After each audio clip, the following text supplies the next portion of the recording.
ప్రభు పేరిట అందరికీ praise lord. హిజ్కియాకి భక్తుడు దేవునికి ఇష్టమైన బిడ్డ, దేవునికి లోబడే వ్యక్తి. ఆయనకి మరణకరమైన వ్యాధి వచ్చింది. యెషయా భక్తుడు వచ్చి, నువ్వు ఇల్లు చక్క పెట్టుకో, దేవుడు నిన్ను తీసుకోబోతున్నాడు అని చెప్పినప్పుడు హిజ్కియా ఎంతగానో ఏడ్చాడు. దేవుని దగ్గర మొరపెట్టుకున్నాడు.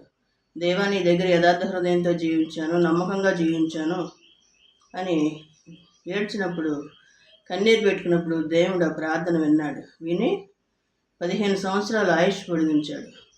ఎందుకంటే ఆయనకి లోబడే బిడ్డ కాబట్టి దేవుడు ప్రార్థన వెంటనే విన్నాడు. మనం కూడా మన ప్రార్థన వినేలాగా ఉండాలి. దేవునికి ఇష్టంగా ఆయనకి లోబడుతూ ఉంటే మన ప్రార్థన వింటాడు. ఎప్పుడూ బలంగా శక్తిగా ఉండం కదా, వయసు పెరిగే కొద్దీ బలహీనమైపోతుంటాం. అలాంటి సమయాల్లో మనకు బాధ కలిగినప్పుడు దేవునికి మొరపెట్టుకున్నప్పుడు ఆయన మన మొర వినేలాగా ఉండాలి. ఆయన ఎదుట మనం యథార్థంగాను నీతిగాను మనస్ఫూర్తిగా దేవునికి స్తుతులు చెల్లించే వాళ్ళంగా జీవించాలి. అప్పుడు ఆయన మెచ్చుకుని మన ప్రార్థన ఆయన వింటాడు, మనకు సహాయం చేస్తాడు. దేవుని కృప అందరికీ తోడుగా ఉండును గాక. ఆమేన్.